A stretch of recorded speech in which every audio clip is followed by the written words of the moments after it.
The invisible man in the halls. Asterisk that janitor's boots squeaked softly on the freshly waxed linoleum of Jefferson High School. Every step echoed in the early morning quiet. Long before any teacher would arrive, long before the first slamming locker, or the buzz of student chatter, he moved slowly. Not from age though his hair had grayed, but from years of hiding in plain sight. He had learned to walk like wallpaper, present but never seen. His name was Tom Granger. Most students didn't even know that. To them, he was Grimy Granger, or worse, Toilet Tom. He'd endured the muttered nicknames, the thrown gum wrappers, the kicked over mop buckets. The teachers said nothing. The students laughed louder. But what no one knew, not principal Harris, not the football team, not even the counselors, was that Tom had once worn a badge. Not just any badge. He had been a detective in the NYPD, part of the organized crime task force. That life, though, was as far away now as the cold steel of his service revolver, which lay locked in a gun safe under his cot in a trailer 3 miles outside town. He had come here to disappear. Until now. Hey, trash boy. The taunt rang out from the gym corridor. Tom didn't even flinch anymore. He kept pushing the wheeled bin forward, bracing for the sound that came next. Clang. A half-full soda can bounced off the metal trash lid and rolled lazily to his feet. Laughter erupted from behind him. He turned, slowly. It was Kyle Maynard, varsity basketball captain, honor student, and unofficial ringleader of the cool kids. Kyle had a perfect jawline and a cruel streak a mile wide. Beside him stood Deshaun Brooks and Tyler Ramsey, both grinning like hyenas. "Don't be mad, Grimy," Kyle said, mockingly. "We're just trying to help you find your true purpose, like cleaning this mess." Tom looked at the soda, then back at Kyle. His voice, when it came, was quiet but edged. "You think this is your school, don't you?" Kyle's smirk faltered. For a half second. What was that? Tom bent down, picked up the can, and dropped it into the bin. "One day," he said, "you'll find out who really bleeds for this place." He turned away. Behind him, Kyle muttered, "Freak." That night, Tom sat on the edge of his cot, staring at the fading photograph of a young woman in a police uniform. Her eyes were fierce, her smile slight but certain. Her name had been Ellen, his partner and wife. Dead, 10 years now, killed in a raid gone sideways. Her murder had never been solved. Internal affairs buried it. Corruption, silence, betrayal. Tom had walked away from the force, from justice, from everything. Until now. The first sign something was wrong came on a Thursday. The school's computers went down completely. Teachers couldn't log grades. Students couldn't access assignments. IT blamed the network. But Tom knew better. It was too precise, too surgical. Then came the second sign.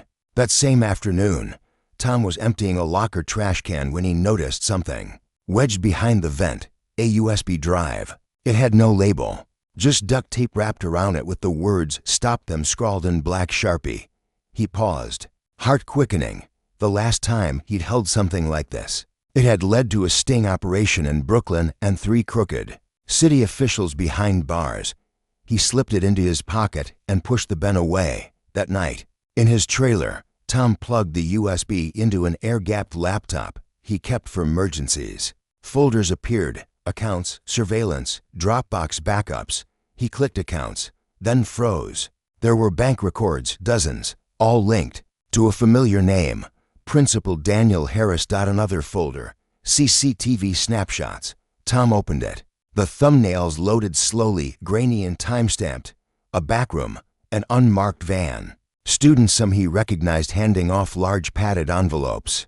2 adults in business suits. Drug deals. Inside Jefferson High. And Kyle Maynard's face clear as day, passing a white envelope to a man wearing a police badge. Tom's hands shook. The next morning, he entered the building earlier than usual, avoiding the cameras he himself had installed years ago when they were upgrading security.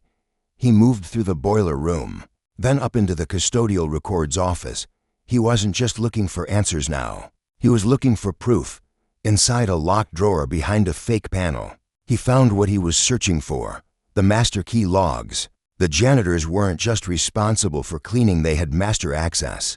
And the log told a story no one had seen. Over the past month, Room 211 officially closed for asbestos had been accessed every Thursday at 3:17 p.m. by a keycard assigned to Tyler Ramsey. But Tyler was a student. How had he gotten janitorial clearance?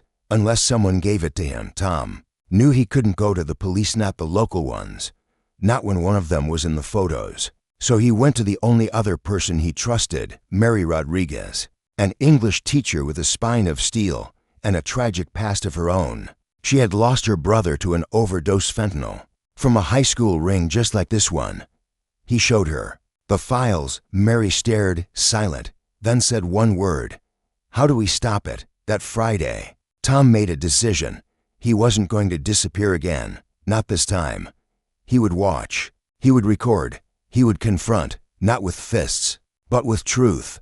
Because there was something no one in this school realized. Tom Granger didn't sweep floors because he had nowhere else to go. He swept floors because he was the last line of defense, and the war was coming to his door again. But before that happened, the final blow came not from the conspirators but from the very kids he had decided to protect. It was during lunch. The cafeteria was packed. Kyle and his crew stood on top of a table with a megaphone they'd stolen from the drama department. Ladies and gentlemen, Kyle boomed, we give you the heroic grimy Granger protector of trash. They had made a fake cape out of toilet paper and glued it to the back of his janitor's jumpsuit. Someone shoved him. Someone else poured a chocolate milk over his head. Laughter, phones, TikToks. He stood there, humiliated, soaked, silent. He didn't speak. He just looked at them each one and said, when the bullets fly, remember this moment. They laughed, harder, but not for long, because exactly 1 hour later, the first gunshot rang out across Jefferson High. And everything changed. The shot heard down the hall. The scream came first, then the second shot. Tom was in the East Wing corridor when it happened. His ears pricked, instantly training reawakening. Heart hammering, he dropped the mop, unclipped the master key from his belt and sprinted toward the echo. Students were already flooding from classrooms, crying, confused, running in every direction. Tom grabbed the nearest teacher, Ms. Carver, from math and barked, lock the doors. Now, she didn't argue. Maybe it was the steel in his voice. Maybe it was the way he moved, like someone who had done this before. He pushed through the panicked crowd, down toward the central stairwell. That's when he saw them. 2 masked men. Tactical vests, black gloves, guns. Not students, not amateurs. Professionals. One of them turned and spotted him. Bang. The bullet tore through the fire extinguisher inches from Tom's head. White foam exploded across the hallway. He dove behind a locker bank, heart pounding. He hadn't seen their faces, but he'd seen their eyes, and one pair he recognized. He stayed low, creeping through a side corridor toward the faculty offices. He knew every blind spot in the building, every duct, every unsecured exit. He had mapped it all himself. As he reached the admin wing, he heard another voice shaking, terrified, calling his name. Mr. Granger, please, help. It was Jessica Lynn, a senior, brilliant, soft-spoken, the only student who'd ever thanked him for fixing her locker. He found her crouched beside the vending machines, blood streaking down her arm. A graze. Are you hit? He asked. No. I think it's just glass, she sobbed. They shot through the trophy case. Tom ripped off a sleeve of his shirt and tied a quick bandage. Stay low. Crawl to the chemistry lab. Lock the door. Wait for 3 knocks, then 2. Got it. She nodded. Mr. Granger, what's happening? He met her eyes. Something I've seen before. But I promise you you'll live through it. Then he was up again, moving. Inside the main office, Principal Harris cowered beneath his desk, phone in hand. Tom burst in, slammed the door, yanked the emergency shutter down behind him. We need lockdown. Now. I called 911, Harris stammered. Who are they? What do you mean? Tom stepped closer. This isn't a school shooter. These are trained men. Tactical entry, sweep formation. Who the hell are they? I don't know. Tom's eyes narrowed. Lying. He could smell it. They're not here by accident. This is a cleanup job. Your cleanup. I swear, I had nothing to do with this. Crash, a side window shattered. A smoke grenade rolled across the floor. Greenish gas began to fill the room. Tom grabbed Harris, threw him into the janitor's closet, and slammed the door. The gas stung his eyes. He tied a rag over his nose and ducked out the back exit. Mary Rodriguez was herding students into the auditorium. She looked up just as Tom emerged, limping slightly, soot across his face. "What's happening?" she cried. "They're not just armed. They're erasing evidence. USB, emails, accounts someone sent killers." Mary looked pale. "The files, everything we copied. They're on my flash drive." Tom's jaw clenched. "Where is it?" "In my desk drawer."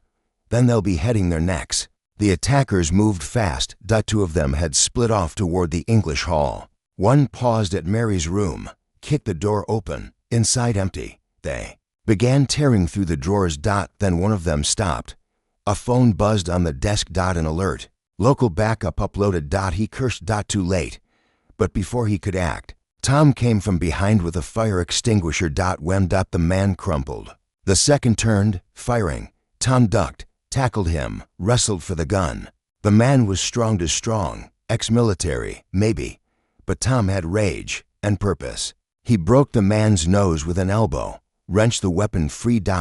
And then, through the broken door, he saw something that froze him. Kyle, pinned to the ground in the hallway by the third assailant, a gun at his head. And Kyle was crying. Without thinking, Tom ran toward them. The gunman turned. Too late. Tom tackled him hard, sending both tumbling into the lockers. The weapon skittered across the floor. The man lunged for it. Tom grabbed his ankle. But the man kicked free and reached the gun. Tom didn't hesitate. He threw himself over Kyle. Just as the shot rang out, pain exploded in his side. Tom collapsed on top of the boy. The gunman raised his weapon again. Then dash boom. A deafening crack. The shooter slumped. Behind him, Mary Rodriguez stood shaking, a flare gun in her hand, the kind from the emergency kits. Tom lay still, Kyle, eyes wide, whispering, You took the bullet for me." Tom tried to smile. "You're still just a kid." Paramedics arrived minutes later. Police followed, only this time not the local cops, FBI. It turned out the files Mary had backed up had triggered a flag in a federal database. Money laundering, bribes, ties to a cartel. The sting Tom had fled from 10 years ago was still open, and Jefferson High was part of it. Tom survived. Barely. The bullet had missed his lung by millimeters. But what changed him more than the pain was what he woke up to. A hospital room full of students, cards, balloons, tears. And Kyle quietly sitting beside him. "I used to think you were nothing," the boy whispered. "But you saved me." Tom looked out the window. "Maybe that's what I was here for all along." The secrets beneath the bleachers. Tom awoke to the rhythmic beeping of a heart monitor and the scent of antiseptic. For a moment, he was confused, not because of the pain though that was there, too, sharp and pulsing, but because of the silence. He had spent so many years surrounded by noise, the squeak of mops, the chatter of high schoolers, the daily buzz of a world that moved around him but never toward him. Now there was nothing but the sterile quiet, until the door creaked. Kyle stepped in, holding a plastic bag. "I brought you something," he said quietly. Tom raised an eyebrow, wincing as he shifted. Kyle reached into the bag and pulled out a janitor's keyring. "I figured you'd want it back." It was on the floor. After he didn't finish. Tom took the ring, held it for a long beat. "I never needed a cape," he murmured. "This was all I ever carried." Kyle sat down beside him. For once, not arrogant, not snide, just still. "I used to think you were pathetic," he said softly. "But that day, you were the bravest person I've ever seen." Tom glanced over. "That day's not done yet." Kyle frowned. "What do you mean?" Tom stared at the ceiling. "The ones who came to kill me weren't alone." While Tom recovered, the FBI took over Jefferson High. They found hard drives in the principal's office wiped clean. Classroom surveillance footage erased. But one place hadn't been searched. Because no one knew it existed, except Tom. Beneath the east bleachers of the football field was an old access tunnel built in the 70s for maintenance crews. Over time, it had been sealed, forgotten, except Tom had kept a key. And something inside him said, the real rot was down there. Mary Rodriguez was the only person he trusted. So when he checked himself out of the hospital early, still stitched, and groggy, she met him by the field at dawn. "You sure you're up for this?" she asked, eyeing his pale face. "I've been hurt worse." She gave him a look. Liar. He smirked, then slid the key into the rusted lock beneath the last row of bleachers. It turned with a creak. The tunnel smelled of mold and rust. Their flashlight beams flicked across cobwebs and old plumbing. But then, 20 yards in, they found it, a new padlock. Shiny, recently used. Tom picked it. Behind the door, a storage room. With boxes marked facility upgrades. Inside, not cleaning supplies. Cash. Stacks of it. And next to the boxes, a table, a laptop, still warm. Tom opened it. A live spreadsheet flickered. Payment schedules. Names. Drop locations. And at the bottom a folder labeled Phase 2. He clicked. Inside, schematics of the school, explosives marked at load-bearing walls, evacuation plans. Police radio frequencies. Tom's blood ran cold. This wasn't over. It was just beginning. Mary covered her mouth. Oh my God.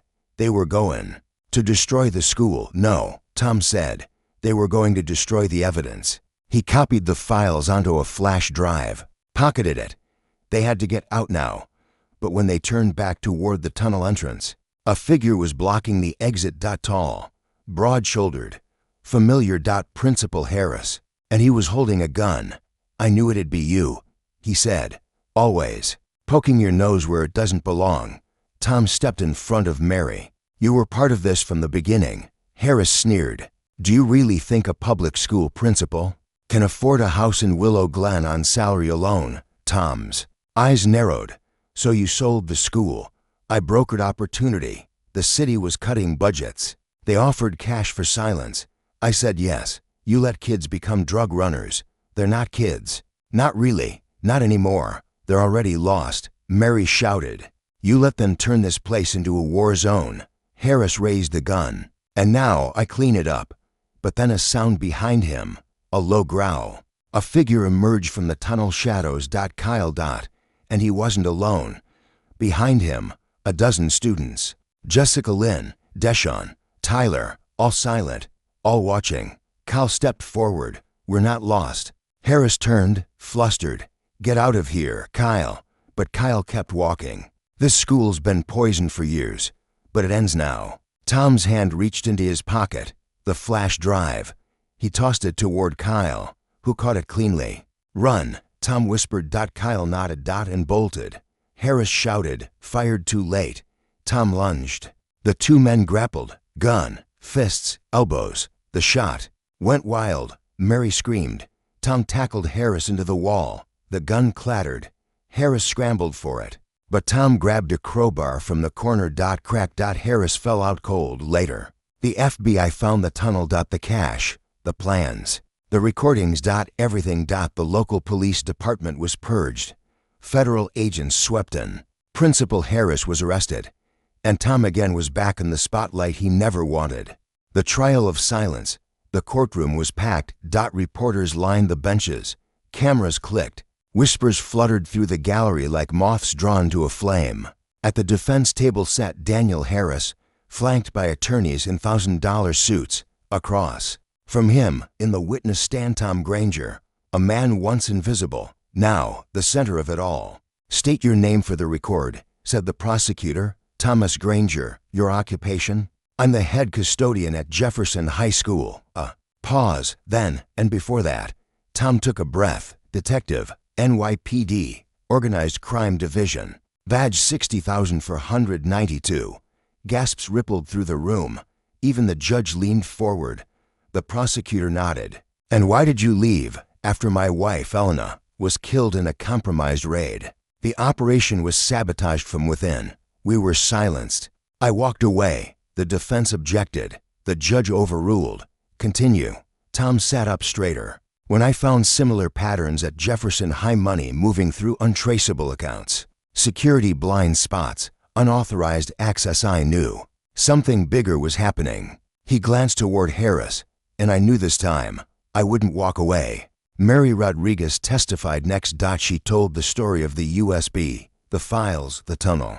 But the most powerful testimony came from someone unexpected. Kyle, dressed in a suit, eyes clear, voice steady. He was a ghost in that school. We treated him like dirt, like he didn't matter. He looked directly at Harris, but when the bullets came, he didn't hide.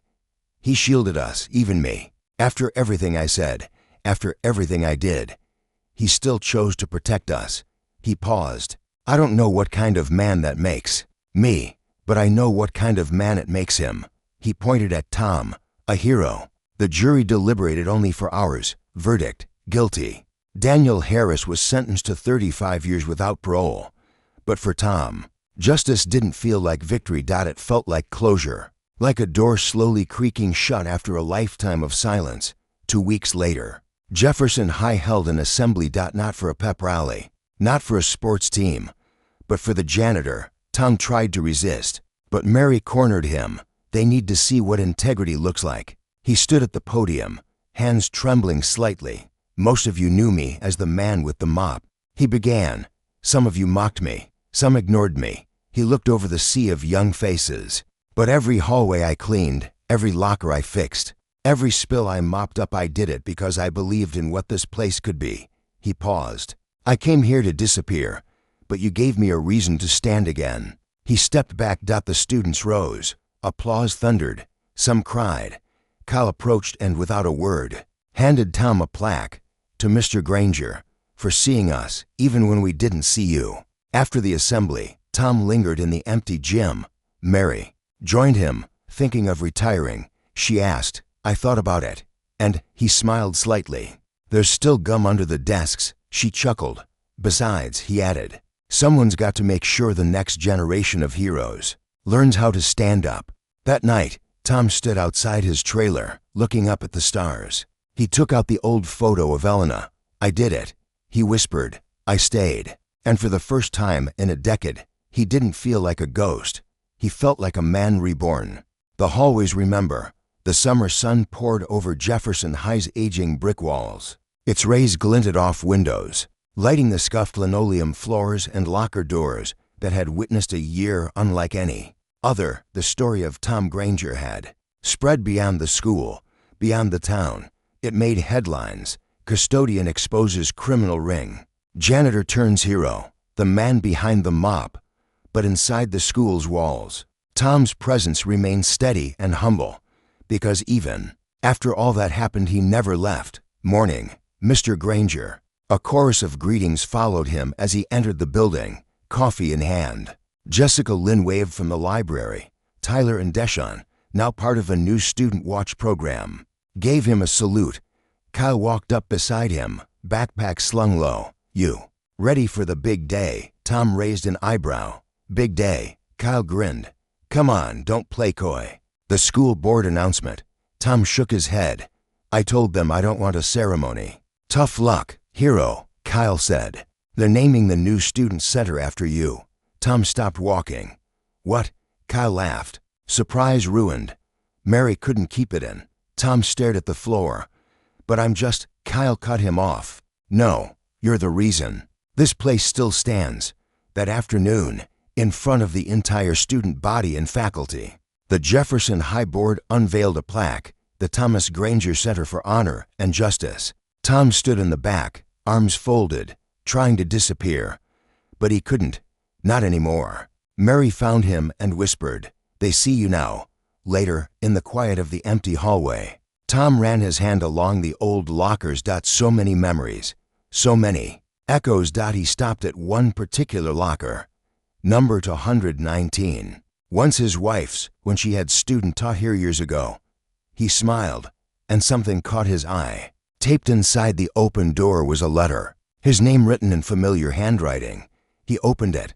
Tom, if you're reading this, it means you stayed. It means you finally let the world see you again. I always knew you'd come back, not to the force but to yourself. Justice doesn't always wear a badge. Sometimes it wears boots and carries a mop. I love you. As hands shook, tears welled. He hadn't known Mary had saved Elena's letters, or that she'd kept this one hidden until the right time. He folded it carefully, tucked it into his pocket, and walked on. That night, he stood once again outside his trailer, the stars familiar overhead. But this time, something was different. He wasn't watching them alone. Beside him stood Kyle, Mary, Jessica, Tyler, and a few more students, all holding lanterns. They lit them one by one, letting them rise into the night sky, lights of remembrance, lights of hope. Tom watched them drift, then spoke softly. Maybe the world doesn't always reward the quiet ones, the ones who sweep floors and carry burdens no one sees. But sometimes it remembers, and the school remembered. Every student who walked those halls learned his story. Every teacher knew his legacy. And every heart that had once dismissed the janitor now carried his name with pride. Because Tom Granger wasn't just the man who cleaned up the mess. He was the man who refused to walk away, the man who took a bullet and taught them all what it truly meant to stand